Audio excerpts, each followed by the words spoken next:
De volta com o Correio Debate, aqui nos estúdios, nós estamos conversando com a Cássia Suassuna, que é procuradora do Ministério Público Federal, atua como procuradora eleitoral junto ao Tribunal Regional Eleitoral. A gente estava falando das cotas de gênero, mas tem também uma campanha para uma reserva de inserções das candidaturas femininas, não é isso?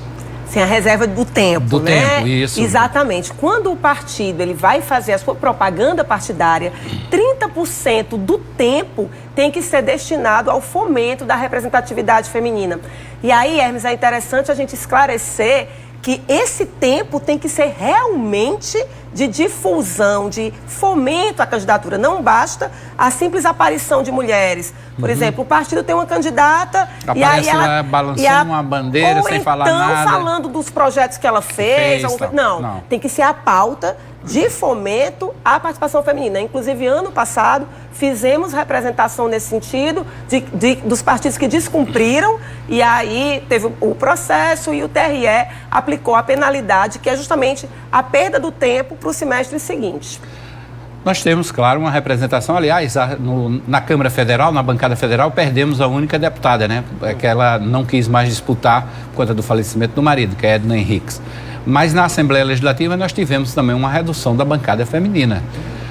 É preciso mesmo esse incentivo dos partidos políticos, né? Enquanto instituições políticas que têm responsabilidade sobre os atos, para que traga mais mulheres mesmo como candidatas para disputar, para difundir suas ideias. A senhora defenderia, por exemplo, uma fórmula como tem na Argentina, que tem uma cota obrigatória de mulheres? Seria uma saída, seria uma forma realmente de não ser apenas o voto. Deixa eu me expressar mais. São cadeiras reservadas às mulheres no Legislativo. Há muitos que defendem isso, Hermes. Bom, é uma saída também, mas o que eu realmente almejo, não só enquanto procuradora, mas enquanto cidadã, é uma maior conscientização do total, não só da mulher, do homem, do partido, e que isso se torne algo, como tinha falado no bloco anterior, natural. Desperte na mulher essa vontade e dê a ela condições favoráveis para que possa exercer, porque infelizmente não se é dado, porque ainda sofremos muita violência política de gênero. Tá. Quanto às obrigações dos partidos, quais são elas em relação a tudo isso? A Lei 14.192, que é a que trata de violência política de gênero, ela coloca que o partido ele tem que incluir no seu estatuto normas de prevenção e combate à violência política. Então, todo o partido ele deve ter no seu estatuto uma análise de saber como vai não só fomentar, mas como vai reprimir. Esse é um ponto. Segundo ponto, na propaganda tem que ter a participação dos 30%. Quando ele recebe o recurso, também a aplicação na campanha feminina.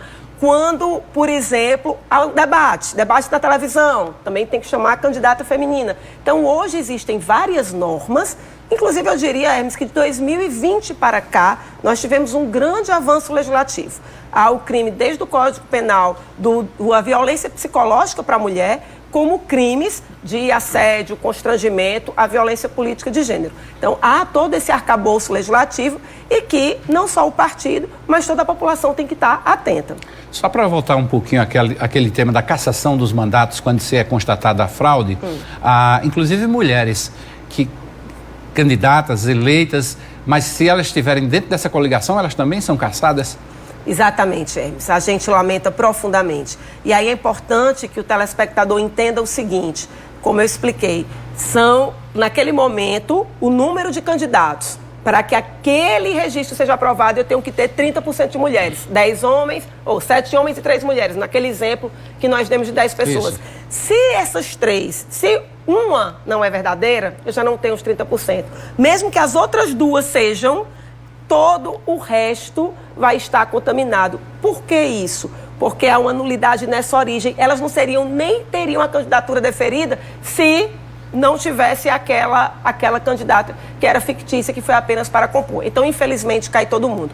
O que a gente precisa diferenciar é a responsabilidade de perder o mandato não enseja a inelegibilidade. A inelegibilidade por 8 anos é apenas de quem efetivamente participou da fraude. Agora, se eu não participei da fraude, mas eu fui beneficiário da fraude, o simples fato de ser beneficiário, porque eu estou naquele registro que foi aprovado, aí faz com que realmente eu perca o mandato. Eu vou fugir aqui um pouquinho da pauta de cotas de gênero, de violência contra as mulheres.